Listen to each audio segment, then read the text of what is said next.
Everyone knows that Pokemon Generation 10 is getting revealed this week, and this is really awesome for the 30th anniversary of Pokemon. But there's definitely a lot of things that we need to see in this game. Judging off the leaks, the rumors, the information, this game does look good. But here's some things that I really want to see from a secret Pokemon game that you might not have heard of. So with that being said, let's get straight into the video.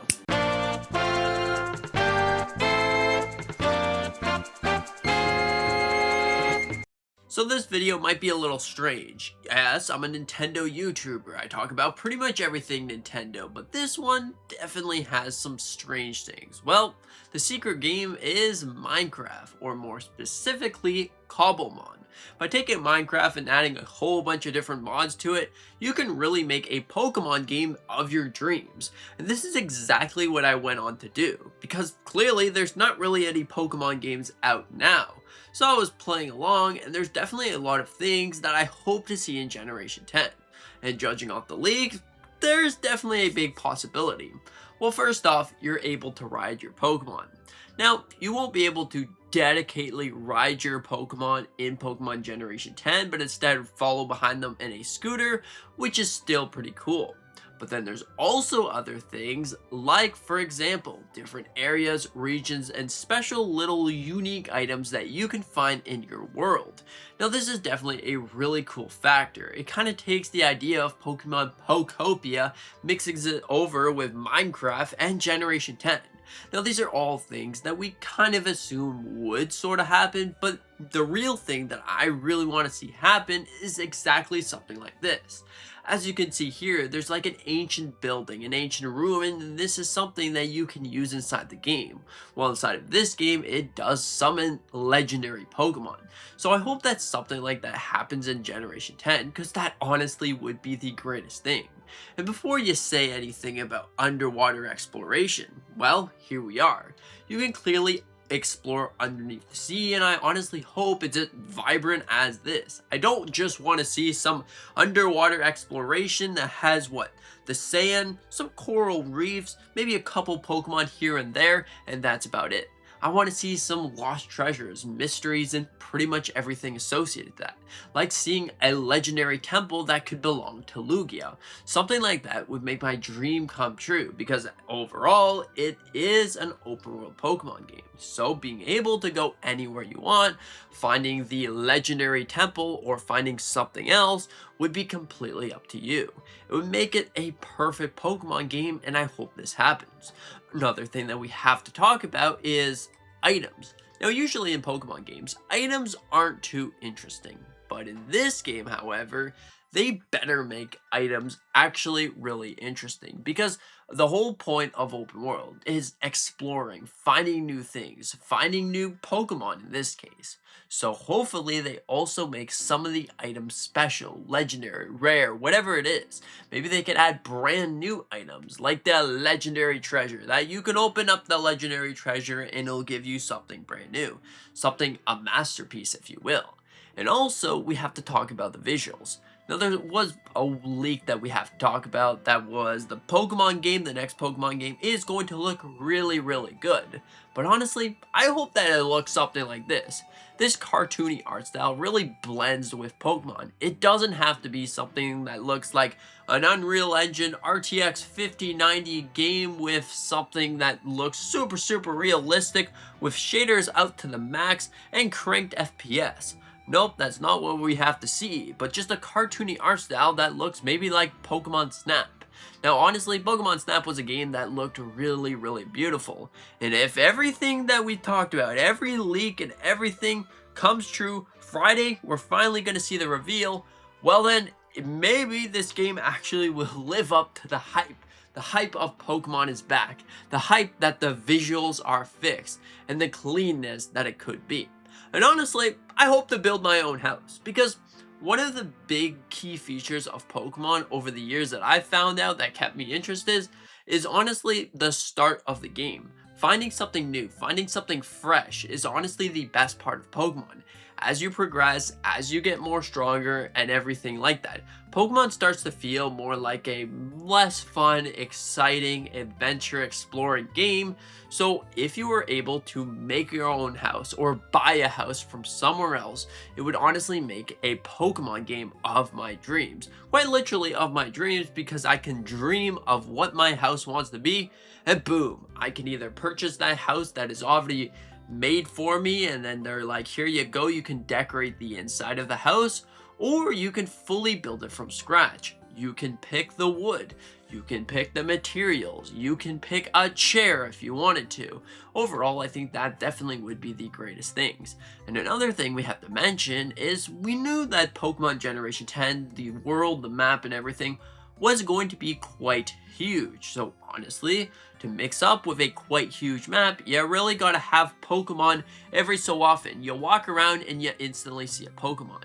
You don't want to see some bare bones wasteland that's just like Pokemon. Well, there's one there. Okay, so there's a Jigglypuff. Oh wait, where's, oh, I see it, it's all the way over there. There's another Pokemon, a Rattata, that's just hanging by a tree for some reason. You want to see some Pokemon that are all spread out, all diverse in their own neat little areas. And it seems like that's the way that Pokemon Generation 10 is going to go. So what I mean by different areas is there should be one area for each Pokemon typing. So you got your ice types, your ice island, which conveniently enough, there was a leak for that a little bit ago. But overall, that is definitely really interesting. And there could even be a fairy type island that has fairies and stuff, that maybe there's fog that is all pink for some reason. Or there's different moons that different events make Pokemon either have a shiny odds that is higher, or it makes stronger Pokemon, alpha Pokemon, mega evolutions. There's definitely a lot of things that you could see here. And honestly, since Pokemon is going back to their standard style of battling, so instead of having the live action combat stuff, you will go back down to sort of like just a turn-based battle like we've seen it in every other generation, which kind of sucks in many different ways.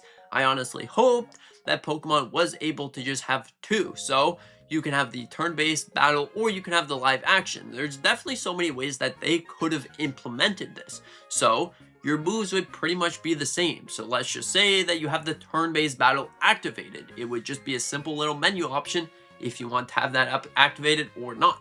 Okay, so Thunderbolt does 90 damage, alright? Or 90% power. Whatever it is, 90 power. Well then, if you wanted to turn it back into the sort of live action stuff, it would just have a cooldown of what, 9 seconds, 7 seconds? Every single move would just have a different cooldown, which would have made so much sense. But overall, I've been going on and on a tangent for a while. This is really just the Pokemon game that I want to see. A Pokemon game that is truly special. And honestly, Scarlet and Violet did implement or improve on some of the features, but it definitely wasn't the same as you could have had it. Now, what I actually mean by that is Pokemon Scarlet and Violet, you were able to explore, but you weren't technically able to explore. Catching Pokemon didn't really give you a benefit. Even if you caught them, you could control them, or this Pokemon would just like run away from you, battle you, one tap you, you could go over here. Well, guess what? You couldn't pretty much do anything from across the map because all the Pokemon were a higher level than you. If you went from the main part of Paldea and you went all the way across to the ice type island, all those Pokemon, even if it was a baby Pokemon, would be like a level 50 Pokemon, which was really annoying in so many different ways. So this Pokemon game, hopefully it brings that. And it does seem like it is actually going to bring something like that, because they're set to be different islands. So on the beach shore, on the shore of the little islands, the Pokemon are going to be weak, like level 5, level 12, level like 20 at most. And then as you progress up this little island, the Pokemon will get stronger and stronger and stronger. And I believe this is where all of the legendary Pokemon that you can battle could take place. So in each different island, like for example, the fairy type island could have Xerneas, that you might have to do a certain amount of things, and going back to the thing that I said earlier about the special items, maybe you have to get a special item for Xerneas to unlock the battle. Now, some of these items wouldn't be unlocked until you do some of the gyms. And speaking on gyms, there's one thing that I found really cool about this Pixelmon thing. So you were able to go to a different gym. You were able to find an old relic of a gym, and you were able to click on that gym and make it whatever level you are. But it's just for more like a fun thing. But in this Pokemon game, you could have made it level 10, but afterwards, you had to go level 20. Or then you could have made it level 100 if you wanted to, and have every single gym after that level 100 because you decided it would be a great idea to go and catch a bajillion Pokemon, and all of a sudden, all your Pokemon are level 100. Or you did a whole bunch of raids, and you got a bunch of candy, and you just made all your Pokemon level 100. Some scale-based gyms would honestly be really cool, and I hope this is an addition to Pokemon. So of course, right now, we weren't really judging off the leaks. We weren't scavenging the internet to see if this was true. So let me know in the comments down below if actually some of these things actually happened.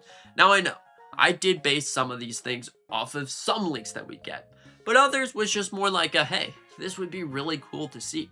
So overall, what are your thoughts on this? I honestly hope that a lot of these things come true, because this really would make the greatest Pokemon game. And honestly, here's another thing. Being able to go underground. Now, I know, some Pokemon games you were able to go underground. Scarlet and Violet, you were sort of able to go underground. But kind of like a mine system, or kind of like just a underground system where there's crystals everywhere and there's Pokemon that live in this habitat, would be really cool, since it's supposedly going to be called Pokemon Winds and Pokemon Waves. We already talked about the Waves part where you're able to go underwater. Well, what about the Winds part? Will you be able to fly? It seemed like you actually might be able to fly, so what goes well with flying but Sky Islands? A Sky Pillar would make sense in this way. So many different shapes of Sky Pillar. You could go up there, fly to the top, fight Rayquaza, have a great time, and there you go. You got yourself a legendary Rayquaza. One of the things I want to say, stop shiny locking legendary Pokemon. It keeps everyone engaged to the game. You can sit there for like 100 hours resetting your Nintendo Switch until you finally get your shiny Rayquaza. Or may that be your shiny Giratina, or your shiny Kyogre, or whatever the case may be. You can sit there and do that for a long time. So hopefully that just gets thrown out the window. We need to see just shiny Pokemon be able to get soft reset for, because that made it really special. Same thing goes with the starters. If you want to sit there and not start off your adventure at the day one, well then you could sit there and reset your game until it's probably a month later, and then you could start your adventure with your shiny Pokemon. Shiny Pokemon have always been really fun to collect. Maybe this time around, don't make them super easy to find, because honestly, I don't know if this is controversial, but I find it more fun to find shiny Pokemon when they're more rare in a sense. When they're just super easy, why isn't there a different color? Or at least take the one shiny Pokemon that is changing colors, like the original shiny Pokemon, and make a duplicate of that shiny Pokemon. Like we've seen in past games or fan-made games that there was 2 different types of shiny Pokemon. Now, there was the first type, which was the original shiny, and then you could go to the second type, which was 1 in 4,000, and usually would stay at 1 in 4,096, which was honestly really cool. So all they really have to do is color swap the entire Pokedex if you wanted to. Or, hey, I got a great idea for them. For a quick, easy copy and paste thing, all you gotta do is invert the colors of the original one. Which, hey, that would be really great if you know what I mean. You'd have some really weird looking Pokemon, but hey, at least they're shiny. Shiny Pokemon, they're great, am I right? And maybe the Shiny Charm. The Shiny Charm, if you wanted to, instead of 100% completing the Pokedex, it could be a little bit different. I kind of found the Legend ZA was a little bit too strong though, so hopefully they don't make you fight 200 different trainer battles, because my golly, that's a little rough. So maybe you can find it in the open world. You gotta find secret little medallions or something that actually requires you to go and catch Pokemon instead of going to fight gyms. Because not gonna lie, I don't know if this is the only me, but for Pokemon Scarlet and Violet, I guarantee you it took me 2 months to complete that game.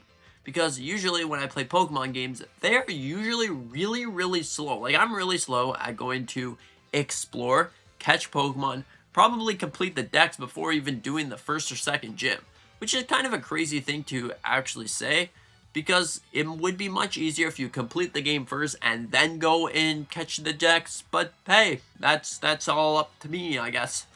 Overall, I think that this is all some great ideas, and I really was enjoying my time playing Minecraft Pokemon. No, Pokecraft. Yeah, let's just say Pokecraft. But overall, it might be a little sucky for me to say that I've actually been enjoying a Minecraft spin-off. I mean, a Pokemon or a spin-off game. Maybe we should say that.